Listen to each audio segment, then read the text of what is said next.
Hi everyone, welcome to my channel. For those of you that have been tuning in, I apologize for the delay. My routine has now changed, so I've been a little bit behind on making videos, but don't worry, I am still here. So with that, I'd like to get started and dive into episode 6 and do a recap and analysis with you guys. We enter the episode and the girls are all together at the bounty shop, which I find interesting, and Muroha is asking for work, and Jubei basically says that travelers have been disappearing in the northern mountains and to head out there and kind of figure out what's going on. So after they get that, they are on a bike spinning away, and it's really cool because you see Toa, very similar to Kagome. Girls are cramped on it together and Muroha's listening to an iPod. Very, very funny. As they're bickering away, they lose track of the road and they don't realize that a girl is actually getting in the middle of the road, so they crash and they go flying, and it's a very, very funny scene. So then they get talking to the girl, and the girl lets them know that she's been neglected and that her mother seems to pay more attention to the cat, and it's very odd. So they decide to go investigate it, or more like Toa decides for them they're gonna go investigate it.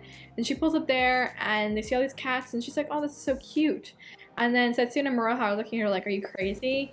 And then they hit the cat. They show that the cat is actually a demon, and in fact they actually all are demons, and they're like, how do you not smell this? Like, Toa's sense of smell is just not there. They attack the cats, and all of a sudden everyone in the village is kind of snapped out of a trance. So the cats were basically controlling the humans, and the girls are like, we're gonna go investigate this further into the mountains. And they come across a temple where there's a monk who invites them, and they ask if he had seen anything, and he basically said, no, I don't know anything about demons, blah, blah, blah. Typical. So they're there. Toa realizes that this monk named Juan looks like a superstar named Julian in modern day, and she's freaking out, and the girls are like, please relax, like, you're freaking out and embarrassing us. The monk invites them in, they decide to spend the night, and then once he leaves, Muroha and Setsuna are like, oh, the demons are here, and how do you not sense that, to Toa?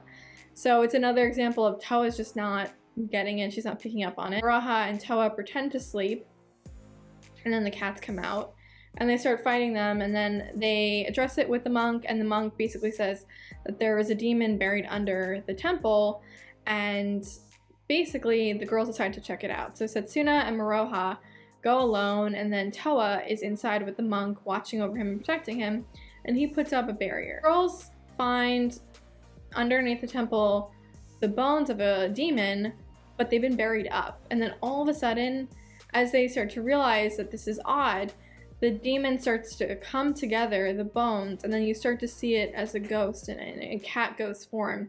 So as they're fighting the cat, Toa is watching over the monk on the inside, or Juan on the inside, and he slowly reveals that he actually is possessed by the demon, and that no matter what Muroha and Setsuna do, they're not going to kill the ghost cat, and it's more or less a distraction. The actual demon, which is inhabiting the monk. Quickly, Muroha uses her bow and arrow and breaks through the barrier for Setsuna to get in. And then it's revealed that the monk actually went down to try and have a service for the demon, and the demon actually was awoken, unfortunately, and possessed him, and has been eating people as they've been coming to the temple. And now it's basically their turn. This is a pretty powerful demon, and they are told that if you kill the demon, myself, you're going to be killing the monk as well. So you're gonna have to kill both of them. And Setsuna's totally fine with that, and Toa's like, hell no, I do not want to do that. That goes against my morals. I'm gonna go back to the modern era, and I have to show my face again, basically. And Miyoga in the background is talking about Tetsaiga, and Muroha's like, stop talking about Tetsaiga, we don't have it, what's the point? About how it can absorb demon energy. And then for Toa, it clicks that she actually has this capability, that she's kind of done it before, but she didn't realize it so much. She decides that she's gonna go after the monk, and she's gonna see if she can save him while killing the demon. So she basically stabs through the demon, absorbing the demon energy, and the monk Juan is saved. All in all, it was a good episode. I kind of view this as yet another filler. I am like dying to get to the main story.